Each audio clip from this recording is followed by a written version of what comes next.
اہل حدیث youth force ضلع بہاولپور کے زیر اہتمام اہم اجلاس منعقد ہوا، جس میں اہل حدیث یوتھ فورس جنوبی پنجاب کے مرکزی قائدین نے شرکت کی اور صادق عباس ہائی اسکول احمد پور شرکیہ میں شجرکاری مہم کا آغاز کرتے ہوئے پودے بھی لگائے گئے۔ مزید جانتے ہیں ہمارے نمائندے بشیر احمد مغل سے۔ جی بشیر، بتائیے گا۔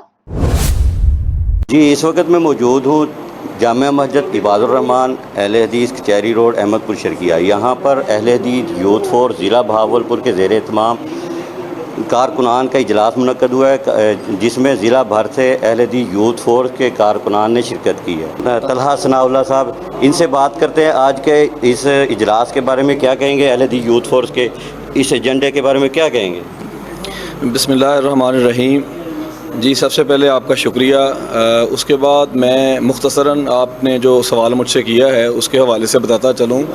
ہماری جو جماعت ہے اہل حدیث یوتھ فورس پاکستان، یہ ایک نوجوانوں کی تنظیم ہے اور اس کا جو بنیادی طور پر مقصد ہے وہ تبلیغ ہے، اور اس میں یہ نہیں ہے کہ فقط علماء ہی اس تنظیم کا حصہ ہیں، بلکہ علماء کا ایک گروپ ہے جسے ہم شعبہ تبلیغ کے حوالے سے جانتے ہیں، ان کی اسپیسیفک ڈیوٹیز ہیں، اور اس حوالے سے ابھی ہم نے آج کے اجلاس میں جو مولانا عبدالشکور صاحب اور اشفاق سلفی صاحب کے ہم نے ابھی آپ نے دیکھا کہ اجلاس ابھی ختم ہو رہا ہے، اس میں بھی یہ چیز طے پائی ہے کہ ہماری جو شعبہ تبلیغ کے وفد ہے وہ انشاءاللہ جنوبی پنجاب کے دورے پر ہے، اور جنوبی پنجاب کے مختلف اضلاع میں انشاءاللہ وہ تبلیغی دورہ جات کو بھی جاری رکھے گا۔ سرگرمیوں کی طرف نہ جائیں، ہم ان کو ایک ایسا پلیٹ فارم مہیا کرتے ہیں کہ جس کا یوز کر کے وہ اپنی صلاحیتوں کا